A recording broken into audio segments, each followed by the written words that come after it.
다 함께 일어나셔서 사무엘하 6장 11절에서부터 15절까지의 말씀입니다. 구약성경 472쪽에 있는 말씀입니다. 472쪽에 있는 말씀이 영상으로 나가고 있죠. 한번 우리 함께 합독하도록 하겠습니다. 11절부터 보겠습니다. 시작. 여호와의 궤가 가드 사람 오벳 에돔의 집에 석 달을 있었는데 여호와께서 오벳 에돔과 그의 온 집에 복을 주시니라. 어떤 사람이 다윗 왕에게 아뢰어 이르되 여호와께서 하나님의 궤로 말미암아 오벳 에돔의 집과 그의 모든 소유에 복을 주셨다 한지라. 다윗이 가서 하나님의 궤를 기쁨으로 메고 오벳 에돔의 집에서 다윗성으로 올라갈새 여호와의 궤를 맨 사람들이 6걸음을 가매 다윗이 소와 살진 송아지로 제사를 드리고 다윗이 여호와 앞에서 힘을 다하여 춤을 추는데 그때 다윗이 배 에봇을 입었더라. 다윗과 온 이스라엘 족속이 즐거이 환호하며 나팔을 불고 여호와의 궤를 메어 오니라. 아멘. 자리에 앉으시기를 바랍니다. 미국 뉴욕대의 알버슨이라는 사회학 교수가 있는데 이분이 이런 얘기를 합니다. 우리가 살고 있는 이 시대에 세 종류의 사람을 요구하고 있다는 것입니다. 즉 우리가 살고 있는 이 현대 사회에 세 종류의 사람이 필요해서 꼭 찾고 있다는 것입니다. 첫 번째는 가정에서 필요한 사람, 가정을 행복하게 만들기 위해서 가정에 꼭 필요한 사람을 찾고 있고, 둘째는 직장과 일터에서 꼭 필요한 사람을 찾고 있다고 말했습니다. 그 다음에 세 번째는 사회에서 꼭 필요한 사람을 이 시대에 찾고 있다, 그렇게 말합니다. 이 세 종류의 필요한 사람들을 하나로 압축하게 되면은 우리가 속해 있는 공동체에 꼭 필요한 사람이라 그렇게 말할 수가 있습니다. 이 시대를 사는 여러분과 저는 우리가 속해 있는 공동체가 어느 곳이 되든지 간에 그 공동체에 필요 없는 사람이 아니라 꼭 필요한 사람이 되어야 될 줄로 믿습니다.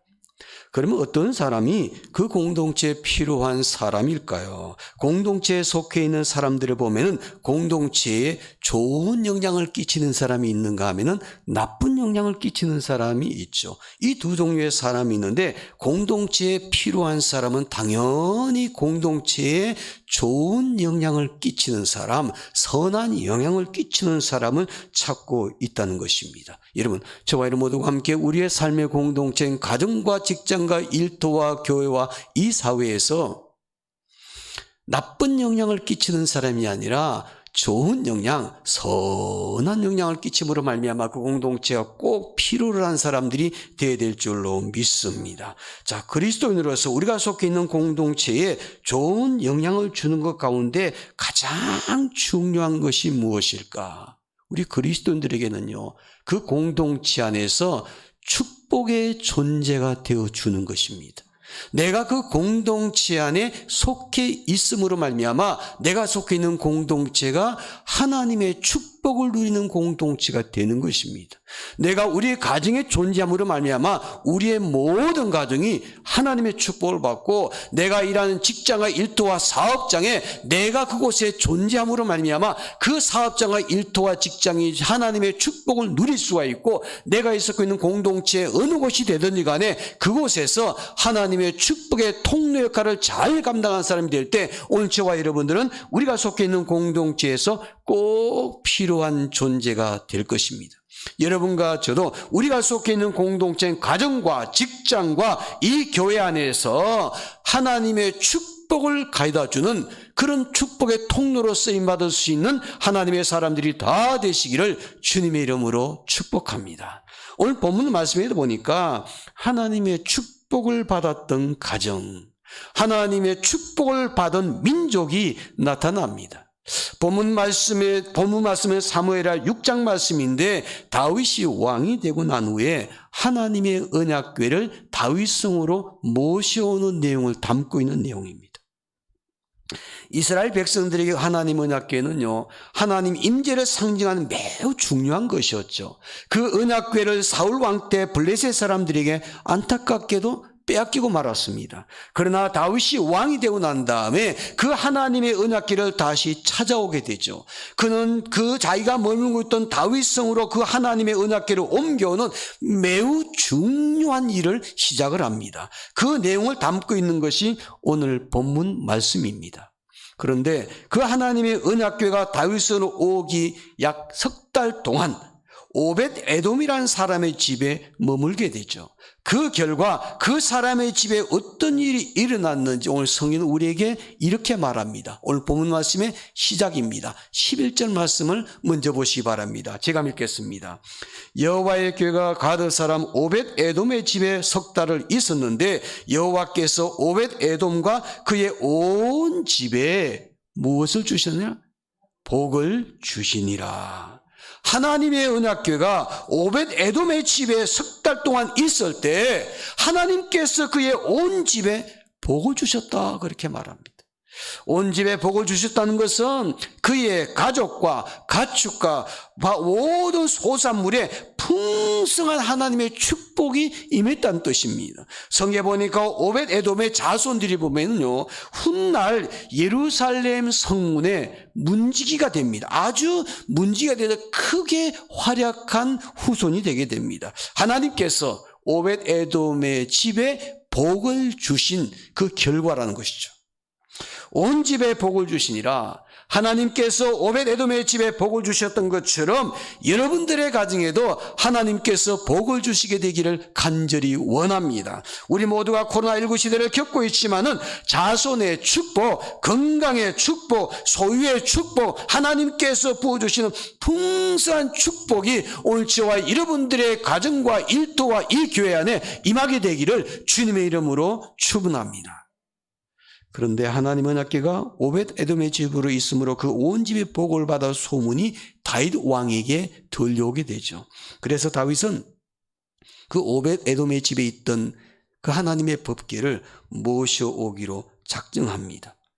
다윗이 하나님의 언약궤를 옮겨왔을 때 그에게 어떤 결과가 나왔을까? 다윗이 하나님의 언약궤를 다윗성으로 모셔오고 난 이후에 어떤 축복이 그에게 임하게 되었을까? 그 내용을 보여주고 있는 것이 사무엘하 7장 1절 말씀입니다. 한번 보시기 바랍니다. 제가 읽겠습니다.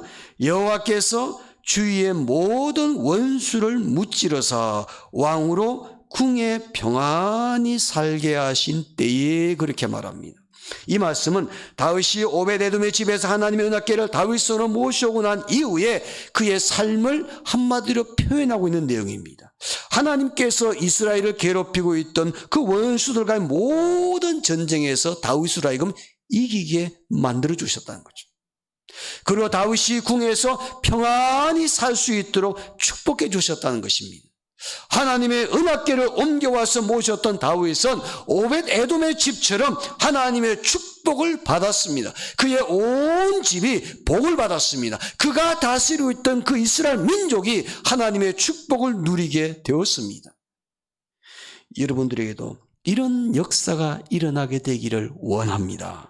하나님께서 나를 통해서 우리의 집에 복을 주시는 역사, 하나님께서 나를 통해서 나의 직장과 모든 사업장에 복을 주시는 역사, 하나님께서 나를 통해서 우리가 속해 있는 교회 안에 복을 주시는 역사, 이런 역사가 일어나게 되기를 주님의 이름으로 축원합니다. 그러면 나를 통해서 온 집에 복받는 역사가 일어나려면 어떤 사람이 되어야 될까? 오늘 본문을 통해서 세 가지를 우리에게 교훈해 주고 있습니다.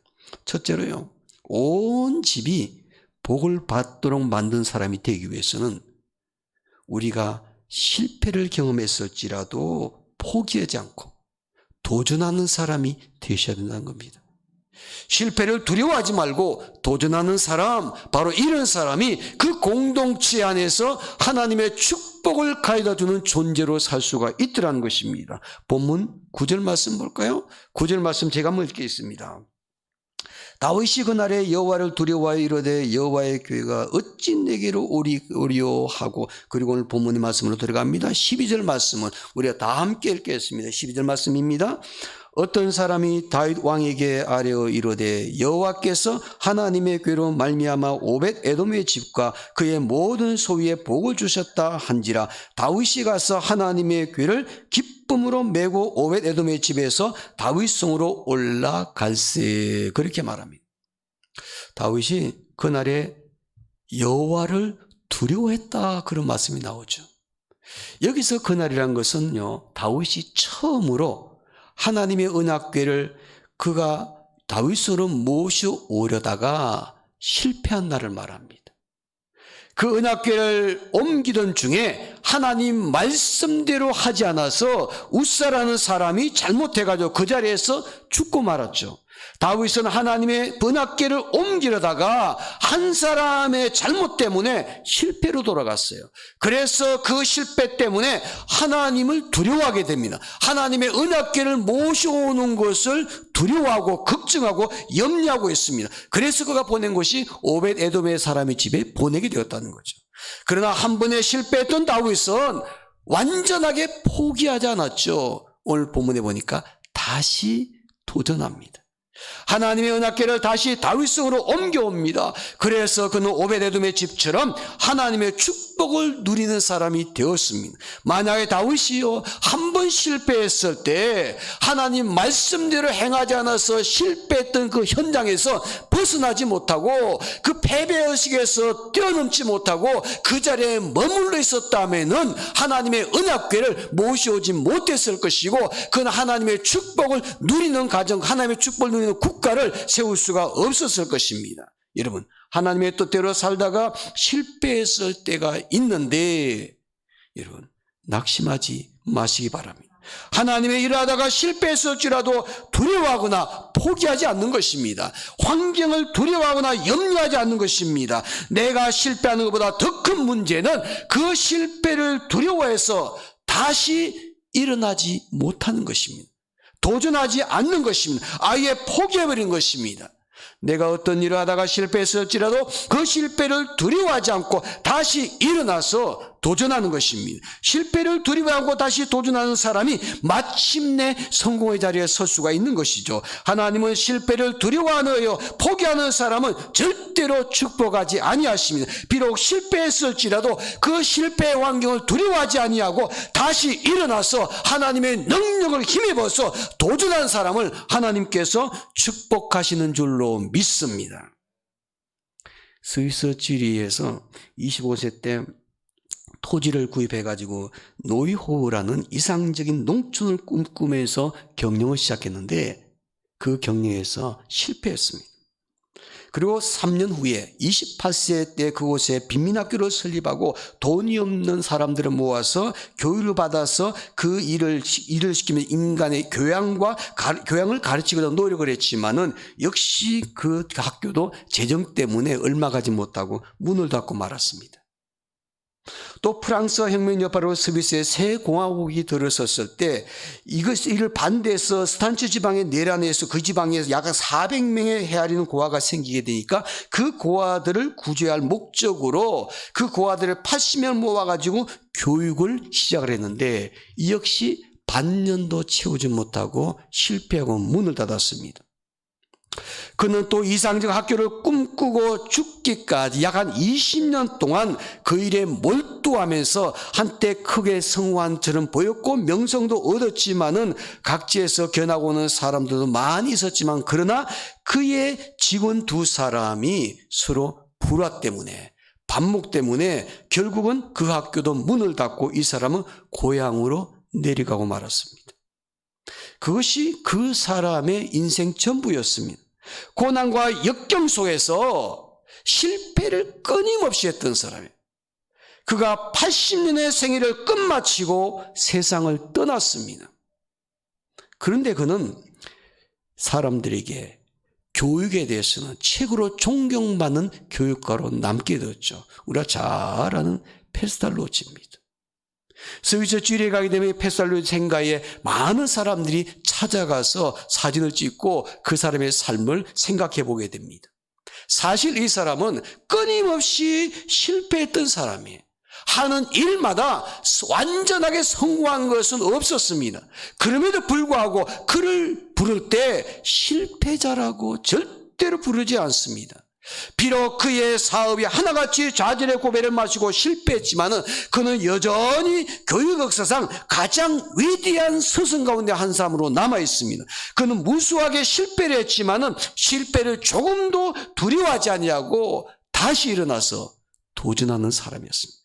그래서 사람들은 그를 존경하고 그를 기리고 있는 것을 보게 됩니다. 그가 성공했기 때문이 아니라 끊임없는 실패 가운데서도 그가 좌절하지 않고 다시 일어나서 도전하는 삶을 80년 동안 살았기 때문에 사람들이 그를 존경하는 것을 보게 됩니다. 우리나라 많은 경주마들이 있는데 그 경주마 가운데 이름이 차민걸이라는 경주마가 있습니다. 이 차민금주마는 이제 은퇴를 했는데 그 은퇴할 때까지 이 경주마는요, 대회에 나갈 때마다 한 번도 1등을 한 적이 없습니다. 오로지 성리만을 토대로 가치가 매겨지는 경주마 시장에서는 이 말의 가치는요, 형편없어요. 그 사람들이 그에게 이렇게 처음에는 별명을 붙였답니다. 똥말이라고. 뭐 경주에 나가다 한 번도 우승하지를 못하고 은퇴하는 순간까지 그가 기록을 세우는데 그 기록은 뭐냐면 한국 최다 연패의 기록이었답니다. 그가 은퇴할 때까지 101번의 경주에 나갔는데 101번 패배하는 아주 초라한 성적을 거두었습니다.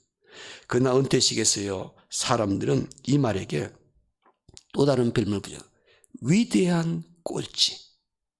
위대한 꼴찌. 이런 별명을 붙이면서 그 경주마 협회에서 그에게 상을 하나 주었답니다.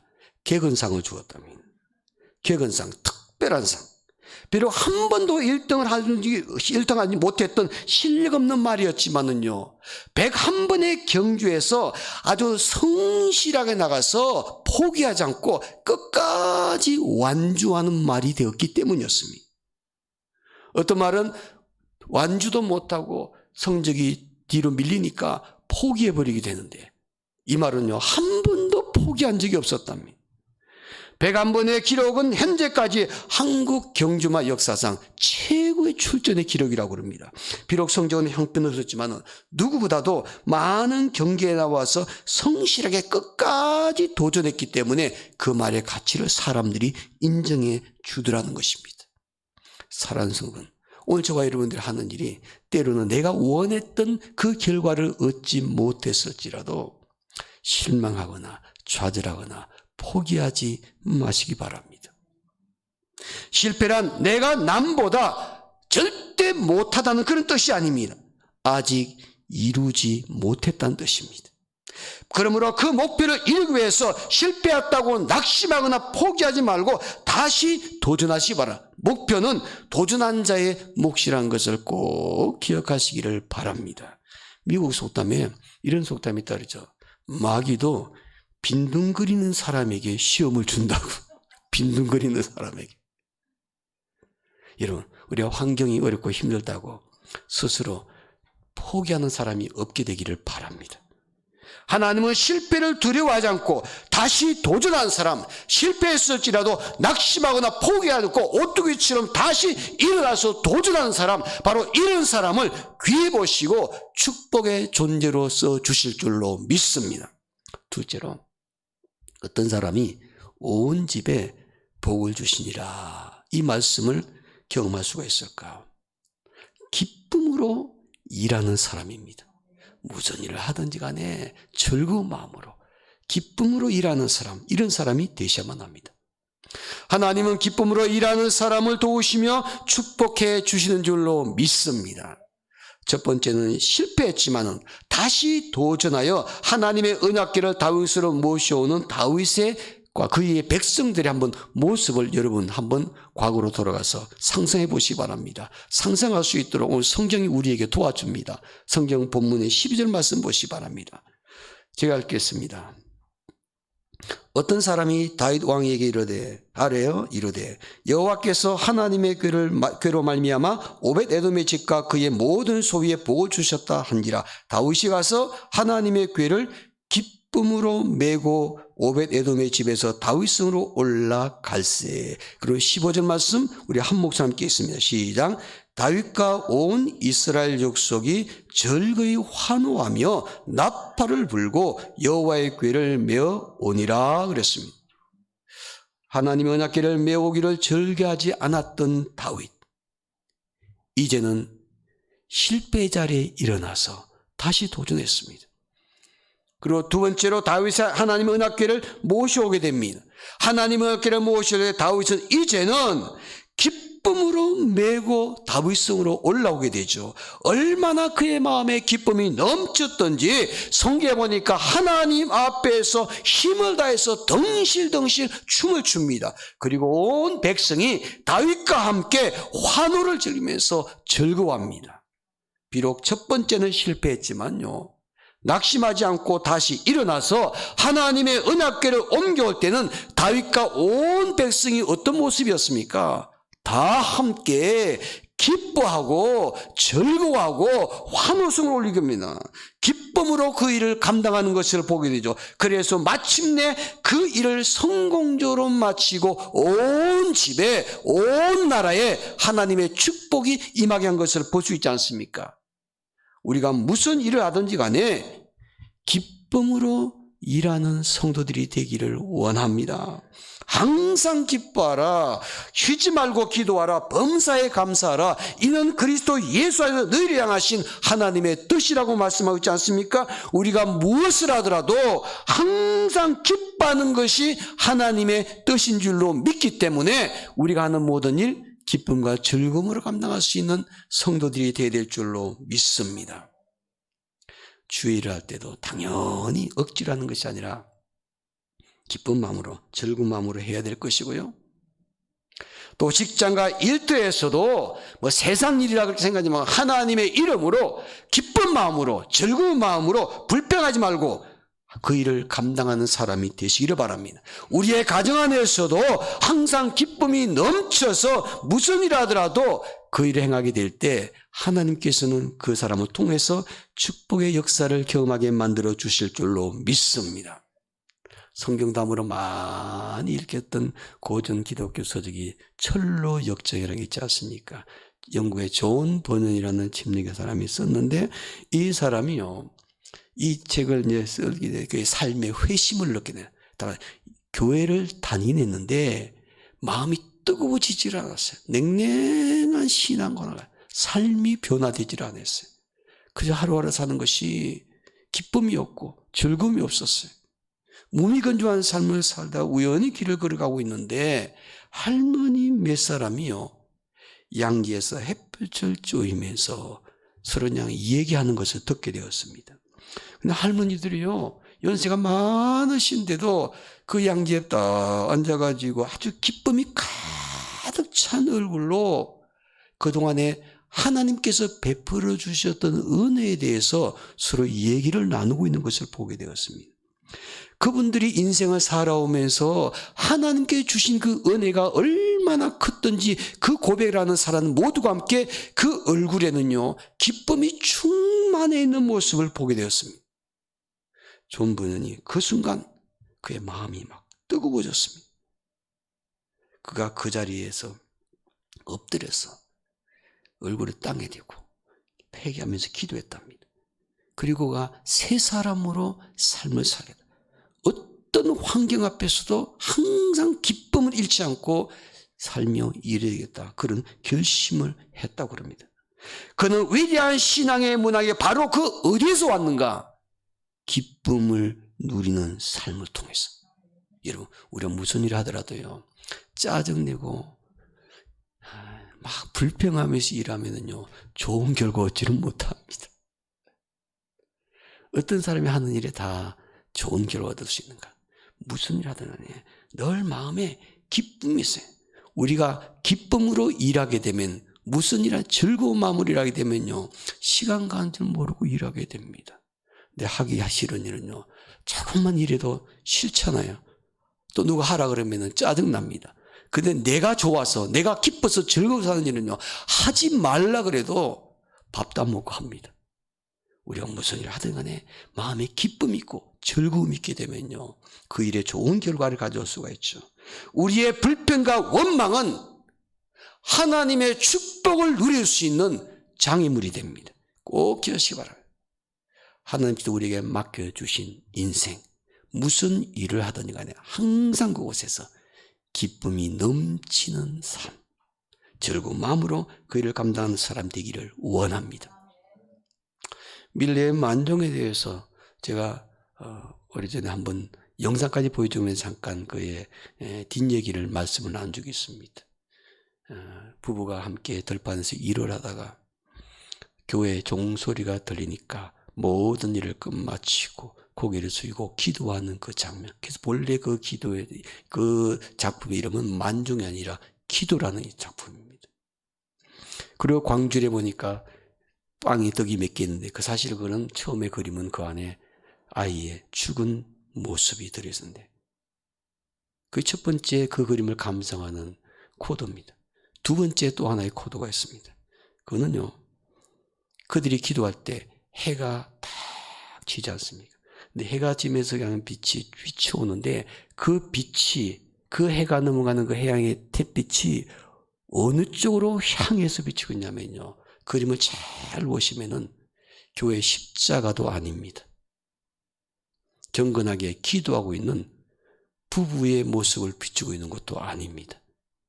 그 부부가 서 있는 뒤쪽에 농기구 2개가 있습니다. 그 농기구에는 하나는 수레고 하나는 밭을 일구는 전기 같은 것인데 그 2개를 놓고 그들이 기도를 하는데 그 해가 어디를 비췄냐면요, 바로 그 일했던 농기구 쪽으로 쫙 해가 비치고 있습니다. 닐의 마음속에는 뭘 그리기를 원했냐면요, 이렇게 밭에서 일하는 그 일은, 노동은 하나님께서 인간에 주신 축복이요 기쁨이라는 것입니다. 하나님과 함께 일하는 그 기쁨을 그 그림을 통해서 또 하나 묘사하고 싶었다고 합니다. 사랑하는 여러분, 오늘 저와 여러분들이 무슨 일을 하든지 간에 하나님께서 나와 함께 하셔서 하나님과 함께 일하는 마음 가지고 살게 되면은 무슨 일을 하더라도 마음에 하나님이 주신 기쁨을 누릴 수 있는 줄로 믿습니다. 무슨 일을 하든 간에 어떤 환경에 처하든 간에 범사에 감사하면서 항상 기쁜 마음으로 일하게 될 때 하나님께서 부어주시는 축복을 누릴 수가 있더라는 것입니다. 사랑하는 여러분, 오늘 저와 여러분들이 우리의 가정에, 우리의 직장과 일터에, 그리고 우리가 속해 있는 교회와 그리고 이 사회에 축복의 존재가 되기를 원합니다. 우리로 말미암아 그 공동체가 하나님의 복을 누릴 수 있는 그런 놀라운 역사가 저와 이름을 통해서 나타나되기를 원하는데, 그러기 위해서는 우리가 항상 신앙으로서 어떻게 살아야 할 것인가? 우리가 실패했을지라도 포하지 말고 도전하는 사람입니다. 도전하는 사람. 그리고 하나님께서 우리에게 무슨 일을 맡겨주시더라도 하나님과 함께 일한다는 의식 가지고 기쁨으로 일하는 사람이 되어야 될 줄로 믿습니다. 셋째로, 우리가 우리 공동체 축복의 존재가 되기 위해서는 어떻게 될 것인가? 예배하기를 즐겨하는 사람이 되신다는 겁니다. 마지막 13절 한번 볼까요? 13절 말씀 우리 한 목소리로 한번 읽겠습니다. 시작. 여호와의 궤를 맨 사람들이 6걸음을 가매 다윗이 소와 살진 송아지를 제사로 드리고 그랬습니다. 다윗은 하나님의 언약궤를 옮겨올 때 소와 살진 송아지를 잡아서 제물로 삼아가지고 무엇을 했냐면요, 하나님께 제사 드렸다 그랬습니다. 예배를 드렸다는 것입니다. 이 행위를 통해서 다윗의 신앙관을 우리가 볼 수가 있잖아요. 다윗이 제사를 드렸던 그 환경을 한번 상상해 보시 바라요. 오늘 본문에 보니까 몇 번의 제사를 했냐면 몇 번 드린지는 모르겠지만 오늘 본문에 보니까 그 제사 드린 숫자는요 엄청났을 것 같아요. 왜냐하면 몇 걸음 옮길 때마다 제사를 드렸다고요? 6걸음 옮길 때마다. 다윗이 하나님 은하궤를 모시고 올 때 하나님께 예배를 드리는데, 제사를 드리는데, 출발할 때 제사를 드리고 다윗성에 도착할 때 감사해서 제사를 드려도 다윗의 신앙이 참 대단할 텐데, 오늘 본문에 보니까 출발부터 도착할 때까지 6걸음 옮길 때마다 제사를 드렸다 그랬습니다. 그리고 또 한 가지, 소와 살진 송아지로 제사를 드렸다. 그 제물은요, 가장 좋은 제물로 하나님께 제사를 드렸다는 것입니다.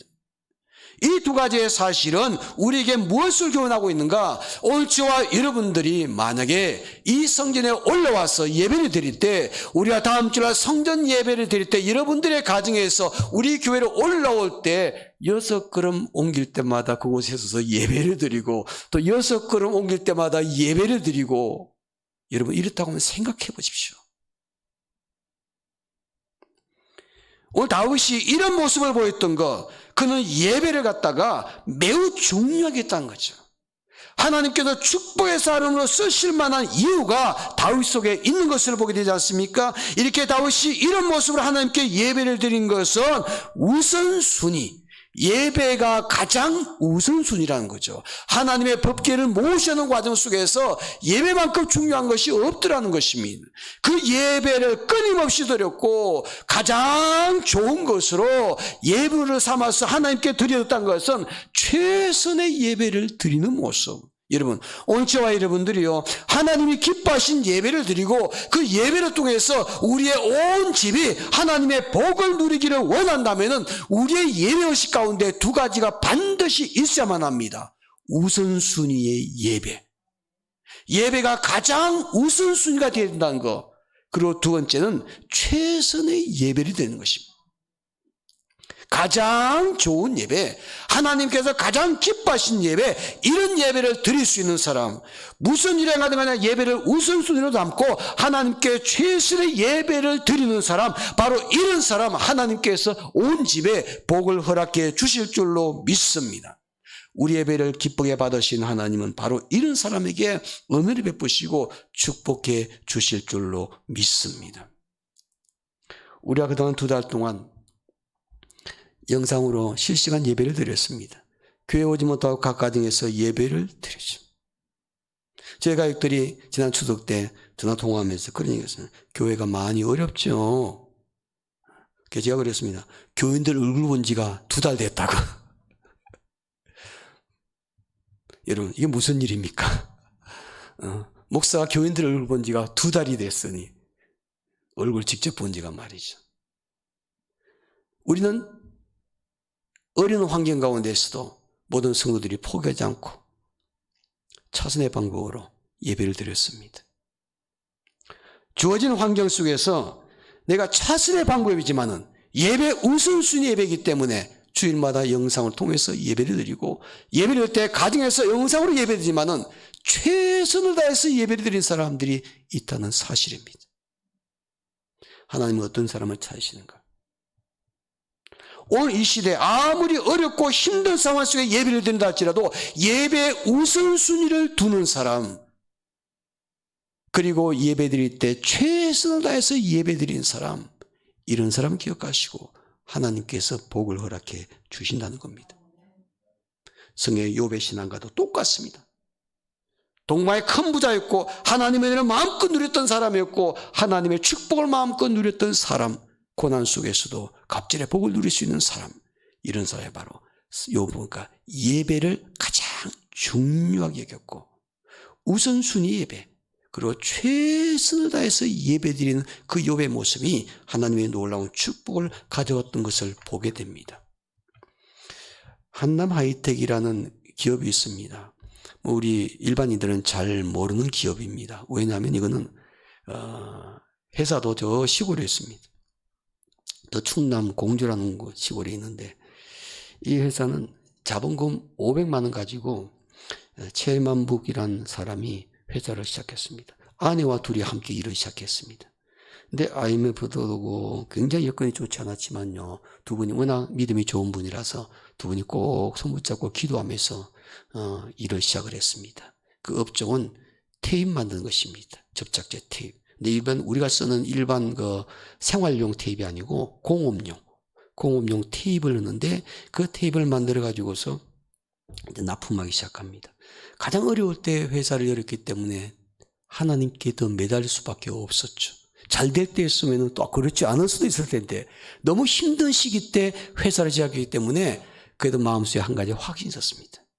하나님께 늘 예배하고 이렇게 회사를 운영하게 되면 하나님께서 분명히 우리 회사를 도와주실 것이다. 그런 믿음을 가졌습니다. 그리고 아내와 함께 열심히 기도하고 예배드리면서 이 회사를 일구기 시작했는데 회사가요 1년마다 한 번씩 결산해 보면요 매출액이 막 2배로 뛰기 시작하면 다른 회사는 잘 되는데 이 회사는 막 장사 잘 됩니다. 얼마 잘 되면 그래서 드디어 이제 회사도 4억도 만들고 옮겨갈 때마다 이분이 꼭 한 일이 있습니다. 사장실 바로 맞은편에 문 열고 나오게 되면 바로 그곳에 예배실을 만들어 두었습니다. 예배실. 그 예배실을 만들어 두고 직원들을 늘려나가는데 직원들이 올 때마다 우리 회사는 이렇게 예배하고 일을 시작한다. 기독적인 신앙과 가지고 회사를 운영하기 때문에 함께 동참해야 된다.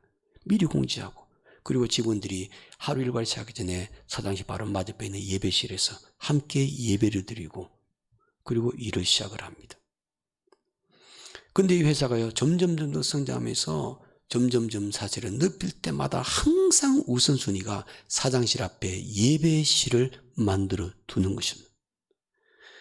직원들도 예배가 이 회사의 성장의 가장 큰 원동력이라는 것을 인정하기 때문에 그 사장하고 직원들이 함께 예배드리는 누구도 한 사람도 불평할 사람이 없다.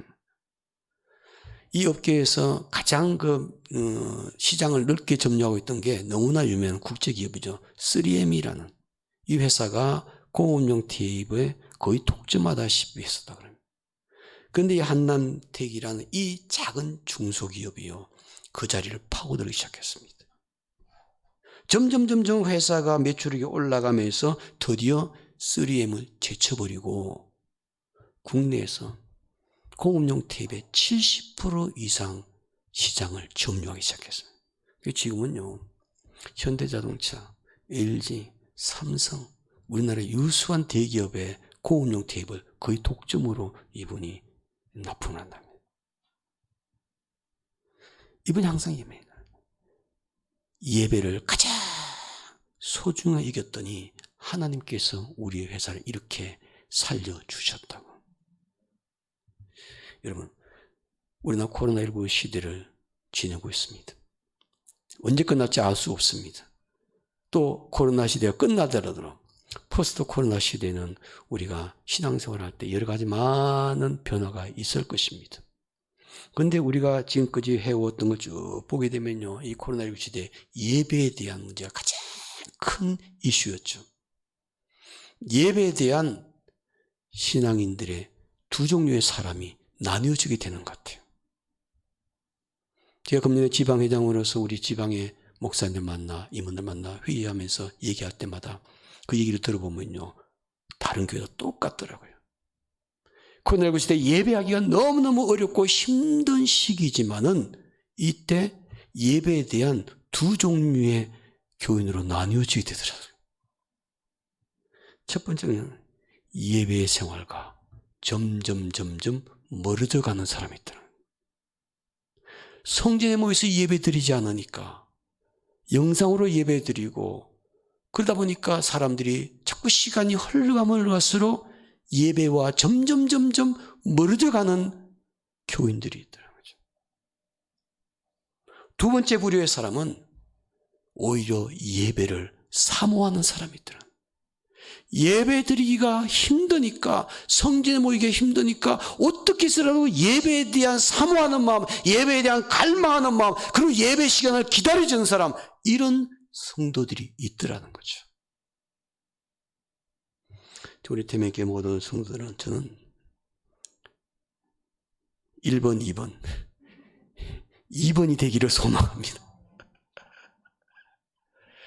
이 어려운 예배 시대를 지나면서 우리의 예배 생활이 점점 예배와 멀어지는 사람이 아니라 예배와 점점 더 가까워지고 예배를 사모하게 되고 성전에 모여서 예배하는 것을 하나님의 은혜로 생각하고 하나님께 최선을 다해서 예배드릴 수 있는 그런 성도들이 되게 될 때 오히려 이 코로나19 시대가 우리에게 신앙에 더 큰 유익이 될 줄로 믿습니다. 전 바라기는 우리 세명교회 성도들이 이런 환경을 통해서 더욱더 예배를 사모하는 성도들이 되기를 간절히 원합니다. 그래서 말씀대로 우리의 온 집이 하나님의 복을 누릴 수 있는 그런 태면의 각 가정들이 되기를 주의 이름으로 축원합니다. 기도하겠습니다. 하나님 고맙고 감사합니다. 우리가 속해 있는 공동체 안에서 선한 영향력을 끼치는 그런 사람이 되기를 원하는데 무엇보다도 우리의 삶의 공짜에 믿음으로 사는 사람에게 하나님의 축복을 옮겨줄 수 있는 그런 축복의 존재가 되기를 간절히 원합니다. 내가 가정에 존재함으로 말미암아, 내가 일터와 직장 속에 존재함으로 말미암아, 내가 이 사회의 공동체에 존재함으로 말미암아 그 공동체가 온 집이, 온 회사가, 온 교회가, 온 사회가 복을 받는 그런 놀라운 역사가 임할 수 있도록 도와주시옵소서. 늘 그런 사람으로 귀하게 쓰임받기 위해서 하나님 다윗처럼 때로는 환경이 두려워지고 실패에 대한 두려움이 있지만 그러나 포기하지 않고 도전하는 사람 되기를 원합니다. 실패 두려워하지 않고 도전하는 사람 되게 하여 주옵소서. 그리고 하나님, 우리가 무슨 일을 하든지 간에 기쁨과 즐거움으로 일하는 사람 되기를 원합니다. 하나님께서 우리에게 맡겨주신 일이기에 가정 안에서도 그렇고 이 직장과 일터 안에서도 그렇고 또 교회 안에서도 무슨 일을 하더라도 항상 기쁨으로 일할 수 있는 그런 사람 되어서 공동체를 더욱더 복되게 만들어 주시옵소서. 뿐만 아니라 하나님, 우리가 예배를 드릴 때 예배 우선순위 두는 사람 되기를 원합니다. 그리고 최선을 다하는 예배를 드린 사람 되기를 원합니다. 코로나19 시대를 거치면서 우리가 하나님께 예배하는 것과 환경 때문에 점점 멀어지는 사람이 아니라 오히려 예배를 사모하며 예배를 갈망하며 하나님을 아름답게 예배할 수 있는 그런 사람 되어서 우리를 통해 우리의 온 집이 하나님의 복을 아름답게 누릴 수 있는 복된 가정 될 수 있도록 도와주시옵소서. 감사하고 예수님의 이름으로 간절히 기도하옵나이다. 아멘.